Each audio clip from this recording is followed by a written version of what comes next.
The streets around the Stonewall Inn are quiet now.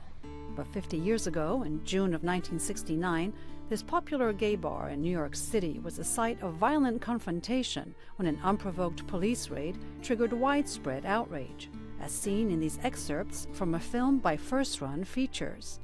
The uprising resulted in several days of riots and demonstrations, which many believe was the catalyst for the modern gay rights movement. Now, a new exhibit at the Newseum in Washington, D.C. explores that tumultuous period. Exhibit writer Christy Walliver says it focuses on the courageous efforts of everyday Americans. This big movement was spurred on by people who wanted to make a change, whether that's fighting for the right to work and serve, whether that's parading in the streets and celebrating who you are, or whether that's winning the right to marry. Jim Obergefell was one of those people. He fought for marriage equality in the state of Ohio for him and his longtime partner, John Arthur, who had been diagnosed with a fatal disease. Because we lived in Ohio where we were not able to get married, we chartered a medical jet and flew to Baltimore, where we parked on the tarmac at BWI Airport and got married inside that airplane.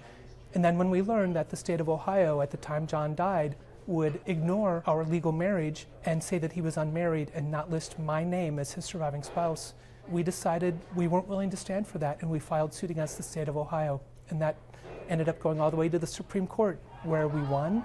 And on June 26, 2015, marriage equality became the law of the land. Obergefell loaned personal objects to the Newseum to illustrate his story. The couple's wedding rings, the jacket he was wearing when they got married, and the bow tie he wore when the Supreme Court decision was announced.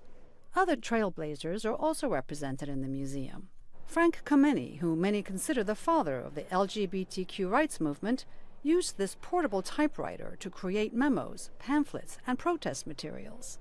There's a display case for Harvey Milk, a leading human rights activist and one of the country's first openly gay elected officials, assassinated after only a year in office. There's memorabilia from Congressman Barney Frank, who announced he was gay in 1987 after having served for 3 terms. And a red dress from Tammy Baldwin, who in 1998 became the first openly gay woman to be elected to the U.S. Congress. John Lake, who works for one of the sponsors of the exhibit, found it deeply personal. Going through the exhibit, I see these moments that now impact my life in a very real way. Like seeing Jim Obergefell's jacket that he was married in, that happened around the same time that I proposed to my husband. And to see those moments really coming to life for the community, it just really brings it home.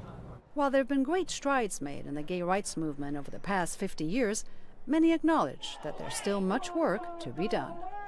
Julie Taboh, VOA News, Washington.